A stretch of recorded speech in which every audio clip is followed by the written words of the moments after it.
The Los Angeles skyline, usually a glittering testament to ambition and dreams, is now shrouded in a pall of smoke and uncertainty. It's the 12th of June, 2025, and the City of Angels is burning. Not with the wildfires that so often menace its hills, but with the fire of human rage, a raw and desperate cry against a government it no longer trusts. The air, thick with the acrid smell of burnt debris and the lingering sting of tear gas, carries the sound of sirens, a constant, mournful wail that has become the city's new soundtrack. Helicopters chop the air overhead, their searchlights cutting through the smog, painting fleeting, ghostly scenes of the chaos below on the city's famed boulevards. This is not a Hollywood production, though the scenes unfolding are more dramatic than any blockbuster. This is the reality for millions. Downtown LA, the beating heart of this sprawling metropolis, has become a conflict zone. Streets that normally teem with tourists, office workers, and dreamers are now barricaded, scarred with the remnants of clashes between protesters and heavily armed federal agents. Shop windows are boarded up, some shattered, their empty frames like vacant eyes staring out at a city at war with itself. The vibrant murals that adorn the city's walls are now backdrops to lines of stern-faced National Guard soldiers, their presence a stark symbol of a deeply fractured union. The unrest began nearly a week ago, a slow burn of discontent that erupted into a full-blown inferno. It was sparked by a series of aggressive immigration raids, authorized from Washington, that targeted neighborhoods long considered sanctuaries. These weren't quiet, targeted operations. They were large-scale, paramilitary-style sweeps that scooped up families, separated parents from children, and sowed terror in communities already living on the edge. The response from the people of Los Angeles was immediate and visceral. They poured onto the streets, a diverse coalition of citizens united by a shared sense of outrage and a refusal to stand by while their neighbors were disappeared. Now, Louisiana finds itself the epicenter of a national crisis, a flashpoint in a battle for the very soul of America. The city is a tinderbox, and every new arrest, every presidential tweet, every volley of rubber bullets threatens to cause a fresh explosion. The conflict has drawn in the highest levels of power, pitting the state of California against the federal government in an unprecedented constitutional showdown. As the world watches, the question hanging heavy in the smoky air is not just whether Los Angeles can find peace, but whether the American experiment itself can survive this fiery trial. The crisis that has engulfed Los Angeles did not spring from a vacuum. It was ignited by a deliberate and provocative federal action. In early June, agents from Immigration and Customs Enforcement and Customs and Border Protection descended upon the city. They were acting on a new, aggressive mandate from the White House, aimed at fulfilling a presidential promise to carry out 3,000 arrests daily across the nation. CBP justified its presence so far from any international border by invoking a little-known rule that treats the entire Pacific coastline as a border zone, granting them expanded authority in a city that prides itself on its diversity and inclusivity. The raids were brutal in their efficiency and terrifying in their scope. Federal agents, often clad in tactical gear, swarmed local businesses, apartment complexes, and even public spaces. They demanded papers, conducted on-the-spot interrogations, and made arrests with little regard for due process. Witnesses described seeing parents handcuffed in front of their screaming children, workers dragged from their jobs, and elderly residents pulled from their homes. The operations were designed to instill fear, a message from Washington that no one was safe. This tactic backfired spectacularly, transforming simmering fear and anxiety into white-hot anger that spilled onto the streets. The city's leadership was caught completely off guard, and their reaction was one of fury. Los Angeles Mayor Karen Bass condemned the raids as a cruel political stunt, stating they had provoked fear and panic in a city that had worked for decades to build trust between its diverse communities and local law enforcement. California Governor Gavin Newsom was even more scathing, labeling the federal actions a brazen abuse of power and an assault on our democracy. The conflict wasn't just about immigration policy. It was a fundamental clash over states' rights and federal overreach, with California refusing to be a pawn in Washington's political games. This chasm between local and federal authorities created a power vacuum filled by the people. When city and state officials declared they would not cooperate with the federal raids, Louisiana residents saw it as a green light to take a stand. The protests were born from a sense of betrayal by the federal government and a federal government, and a fierce, protective loyalty to their city and its values. They were fighting not just for their neighbors, but against what they saw as an occupation by an outside force. The federal raids were the spark, but the kindling of social and political tension had been drying for years. The crowds that have flooded the streets of Los Angeles are a reflection of the city itself, a vibrant, multi-ethnic and multi-generational tapestry of humanity. They are not a faceless mob, as some in power have claimed. They are students from UCLA and USC, marching alongside their professors. They are nurses in their scrubs, taking to the streets after a long shift. They are tech workers from Silicon Beach, grandparents who remember the civil rights struggles of the 1960s, and young artists who use their creativity to craft powerful signs and chants. They are a coalition of the concerned, united by the belief that what is happening is fundamentally wrong. Their motivations are as diverse as their backgrounds. For many, it is deeply personal. They took my uncle from his restaurant, says Maria, a 22-year-old college student, her voice cracking with emotion. He has been here for 30 years. He is more of an American than the men who arrested him. We are not animals, we are families. Others are driven by a sense of civic duty and moral outrage. I'm a fourth-generation Angelino, explains David, a 45-year-old lawyer. I was born here, my parents were born here, these are our neighbors. You don't stand by silently while the government terrorizes your community. This is about what kind of city, what kind of country we want to live in. The protests have spread far beyond LA, igniting solidarity movements in cities like New York, Chicago, and Seattle. This national network shares information and coordinates actions, creating a sustained wave of pressure. Their tactics are varied, ranging from peaceful marches and vigils to more confrontational acts of civil disobedience. Protesters have blocked federal buildings, formed human chains to disrupt traffic, and used social media to document and broadcast every interaction with law enforcement. While the vast majority remain peaceful, a small, frustrated faction has resorted to throwing rocks, fireworks, and even Molotov cocktails, providing the authorities with the justification they need for a heavy-handed response. Despite the risks, arrest, injury, and the constant threat of escalation, the protesters remain resolute. Their chants of, "No hate, no fear, immigrants are welcome here," and LA is not your battlefield, echo through the concrete canyons of downtown. They are fueled not by blind rage, but by a profound sense of justice and a stubborn hope that their collective voice can turn the tide. They see themselves as patriots, defending the core principles of liberty and justice for all, even as the government labels them enemies of the state. Their presence on the streets is a powerful testament to the enduring power of dissent in a democracy. The federal government's response to the escalating protests was not de-escalation, but a show of overwhelming force. In a move that sent shockwaves across the country, the president took the rare step of federalizing the California National Guard, overriding the strenuous objections of Governor Newsom. An initial deployment of 4,000 Guard troops was ordered into Los Angeles, their mission to protect federal personnel and property. This was swiftly followed by an even more alarming announcement. 700 U.S. Marines were being dispatched to the city, a deployment projected to cost a staggering $134 million. The military had arrived in an American city not to fight a foreign enemy, but to confront American citizens.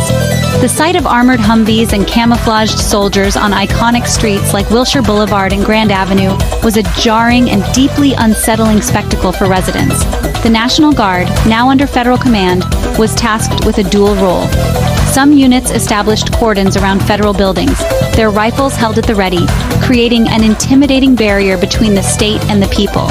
More controversially, 500 Guard members were trained and embedded with ICE agents, directly assisting in the very immigration raids that had triggered the protests in the first place, further blurring the line between military and domestic law enforcement. The U.S. Marines, stationed at nearby Camp Pendleton, were presented as a rapid reaction force, held in reserve to quell any major escalations of unrest. Their announced presence alone served as a powerful psychological tool, a clear message from the White House that it was prepared to use an unprecedented level of force to restore order. Defense Secretary Pete Hegseth defended the deployment as lawful and constitutional, but for Mayor Bass and other local leaders, it was an unnecessary overreach that treated Los Angeles like a national experiment in federal domination, pushing an already tense city to its tipping point. is a line that America has historically been loath to cross. The deployment in Los Angeles was seen by many as a dangerous precedent, an authoritarian tactic that threatened the foundations of civil-military relations. The soldiers and Marines themselves were placed in an impossible position, caught between their orders and the complex reality on the ground. Their presence did not quell the protests. Instead, it inflamed them, transforming a demonstration against policy into a fight against what many saw as a military occupation of their own city. The Iron Fist had closed, but it was squeezing a population that refused to be crushed. As darkness falls on Los Angeles, a strange and oppressive silence descends upon the city's core. An 8 p.m. curfew covering a 1 square mile area of downtown has turned the once bustling heart of LA into a ghost town. The usual nightly symphony of traffic, music, and conversation is gone, replaced by the disquieting hum of generators powering federal command posts and the distant, rhythmic thud of helicopter blades. The only movement on the streets is the patrol of LAPD cruisers and military vehicles, their flashing lights casting long, dancing shadows on the empty sidewalks. For the residents and workers trapped within this zone, life has become a surreal ordeal of confinement and anxiety. During the day, a tense and fragile version of normality attempts to assert itself. Businesses open late and close early, their owners nervously watching the streets. Office workers hurry from transit stations to their buildings, their faces etched with worry, trying to conduct business as usual against a backdrop of constant tension. But the signs of the lockdown are everywhere. Checkpoints manned by police and guard troops snarl traffic, drivers subjected to questioning and searches. The air is thick with rumor and misinformation, spread through text messages and social media, about the latest clash or the location of the next raid. The city is holding its breath, waiting for the sun to go down and the inevitable confrontations to begin again. When the curfew hour strikes, the city transforms. Those who defy the order face immediate arrest. The LAPD, caught between their duty to enforce the curfew and their own city leadership's opposition to the federal actions, have arrested nearly 400 people since the protests began.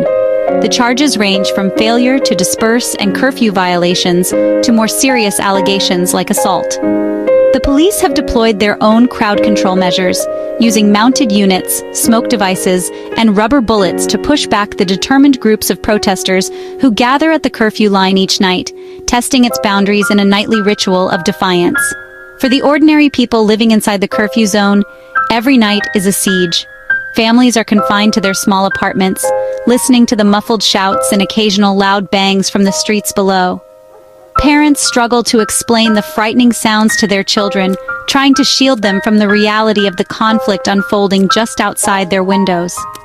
The lockdown has severed the arteries of city life, isolating communities and breeding a potent mixture of fear, frustration, and resentment. Downtown Los Angeles, a symbol of commerce and culture, has become a cage, its residents unwilling prisoners in a conflict not of their making.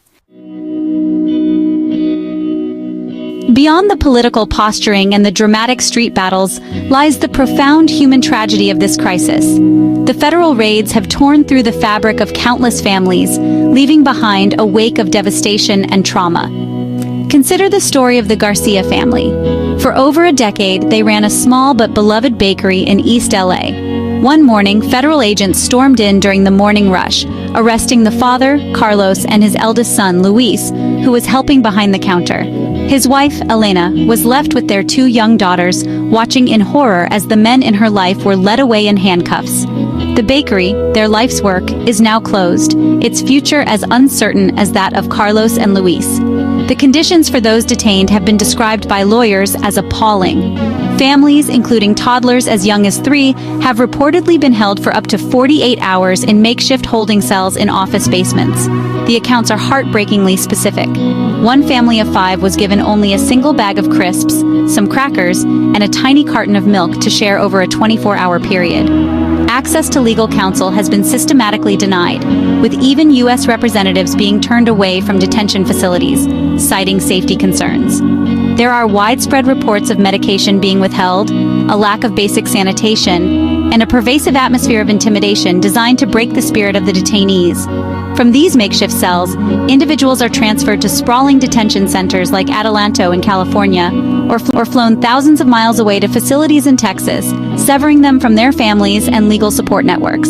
Here, the process of deportation is expedited, with many being removed from the country without the chance for a proper legal hearing. Elena Garcia has had no contact with her husband or son since their arrest. She spends her days frantically calling lawyers and advocacy groups, her nights trying to comfort her daughters, who ask when their father is coming home. Her story is one of thousands, a testament to the brutal efficiency of the state's machinery. Yet, amidst the hardship, there are powerful stories of resilience and community. Neighbors have rallied around Elena, bringing food, helping with the children, and starting a fundraiser to cover legal fees. Legal aid groups and volunteer lawyers work tirelessly, filing emergency motions and battling a bureaucratic wall of silence to locate the detained and fight for their rights. This network of solidarity is the city's immune response to the federal intrusion. It is a quiet, determined rebellion fought not with rocks and fire, but with compassion, mutual aid, and an unshakable belief in the dignity of every person. The government may have the power to separate families, but it cannot extinguish the bonds of community. The crisis in Los Angeles has become a national political firestorm, with leaders from both sides using inflammatory rhetoric that has only deepened the country's divisions. From the White House, the message has been one of uncompromising force. President Donald Trump has framed the protests not as a legitimate expression of dissent, but as a full-blown assault on peace and public order. In a series of fiery statements and late-night tweets, he has labeled the protesters animals and vowed to liberate the city from their grip. This language is not just rhetoric. It is a political strategy designed to rally his base and justify the unprecedented military deployment. This hardline stance is echoed by his supporters in Washington and across the country. Defense Secretary Pete Hegseth has staunchly defended the legality of the military deployment, while other allies have praised the president's decisiveness in cracking down on what they term anarchy. This narrative finds fertile ground among a segment of the American public. A recent CBS News and YouGov poll showed that 54% of Americans approve of the president's broader deportation policy and 50% approve of his handling of immigration in general. For these supporters, the protests in LA are not about liberty, but about a breakdown of law and order that requires a firm hand to correct. On the other side of the political chasm, the condemnation has been just as fierce. California's state leadership has positioned itself as the vanguard of the resistance. Governor Gavin Newsom accused the president of orchestrating a brazen abuse of power, calling the federalization of his state's National Guard an assault on democratic principles. LA Mayor Karen Bass has become a national voice of opposition, arguing that the unrest is a direct result of the president's provocative raids. She has described her city as being at a tipping point, used as a testing ground for federal overreach, a sentiment that resonates deeply with those who oppose the administration's policies. The American public is starkly divided, mirroring the split among its leaders. A Washington Post and George Mason University poll reveals a nation at odds with itself. 44% of Americans oppose the military deployment to Los Angeles, while a nearly equal 41% support it. On the protests themselves, the country is split right down the middle, with 39% in support and 40% in opposition. This statistical deadlock reflects a deeper, more troubling reality. There is no longer a shared consensus on the fundamental balance between security and freedom, or on the legitimate role of protest in a democracy. The battle on the streets of LA is a physical manifestation of the war of ideas tearing America apart. The chaos in Los Angeles forces America to confront a timeless and fundamental question: where is the line between maintaining law and protecting liberty? It is a debate that has echoed through the nation's history, from the Whiskey Rebellion to the Civil Rights Movement, and it is now being argued again with tear gas and barricades in the streets of a 21st century metropolis. One side of this debate champions the primacy of law and order. From this perspective, a nation must control its borders to maintain its sovereignty. Immigration laws passed by elected representatives must be enforced without exception, otherwise the rule of law itself becomes meaningless. Supporters of the federal action argue that the protests, regardless of their initial intent, have devolved into lawlessness, endangering public safety and federal officers. They see the deployment of the military not as an act of oppression, but as a necessary step to restore stability when local authorities have failed or refused to do so. For them, the images of burning police cars and vandalized federal buildings are proof that a firm response is required. This viewpoint holds that liberty cannot exist without order, and that the government's primary duty is to protect its citizens and its institutions from what it perceives as mob rule. The nation, they argue, cannot function if groups of citizens are allowed to selectively obey laws they disagree with. On the other side of this great debate is the passionate defense of liberty and justice. Protesters and their allies argue that laws can be and have been unjust. They invoke a higher moral law, one that prioritizes human dignity over bureaucratic enforcement. They point to America's own history of civil disobedience, arguing that progress is often forged by those brave enough to challenge unjust laws. From this viewpoint, the real threat to the nation is not the protesters, but a government that targets families, denies due process, and uses military force against its own people. They believe that true patriotism lies not in blind obedience, but in holding the powerful to account. This perspective champions the idea that a government's legitimacy is derived from the consent of the governed, and when it acts in a way that is seen as cruel and tyrannical, the people have a right and a duty to resist. The crisis in Los Angeles is therefore not simply about immigration. It is about the very character of the nation. Is America a country defined by its laws or by its ideals? Can a nation that prides itself on being a beacon of freedom justify holding children in squalid conditions? These are the profound questions at the heart of the conflict, and the answers will shape the American soul for generations to come. The smoke will eventually clear from the skies over Los Angeles. The curfew will be lifted, and the shattered glass will be swept from the streets. But the scars of June 2025 will remain, etched not only on the city's architecture, but on the collective conscience of the nation. What has unfolded in the City of Angels is more than a protest. It is a symptom of a deep and dangerous illness within the American body politic. The crisis has exposed the fragility of democratic norms, the raw divisions of a polarized society, and the devastating human consequences when policy is divorced from empathy. Los Angeles has become a mirror, and the reflection it shows is of a nation at a perilous crossroads. The path forward is fraught with difficulty. The immediate challenge is to de-escalate the conflict, to pull back the military, and to open lines of dialogue that have been severed by anger and mistrust. This requires leadership that is willing to listen rather than condemn, to seek solutions rather than victories. But a return to the status quo is not enough, for it was the status quo that led to this explosion. The underlying issues, a broken immigration system, profound economic inequality, and a corrosive political discourse, must be addressed with a sincerity and courage that has been sorely lacking.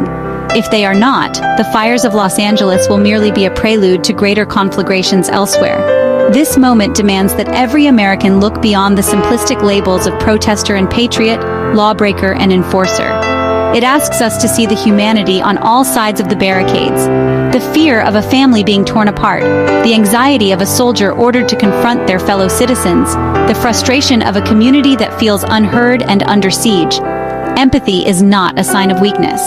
It is the essential ingredient for a functioning, pluralistic society. Without the ability to imagine ourselves in another's shoes, we are destined to retreat into our own tribes, shouting past one another across an ever-widening divide. Ultimately, the fight for Los Angeles is a fight for the idea of America itself. Will it be a nation defined by walls, by fear, and by the exercise of raw power? Or will it strive to be a nation defined by its founding ideals of liberty, its capacity for compassion, and its promise of refuge for the persecuted? The choice rests not just with presidents and governors, but with every citizen who is watching these events unfold. The future is not yet written. It is being forged now, in the fiery crucible of Los Angeles, and what emerges will depend on the willingness of the American people to choose understanding over anger and unity over division.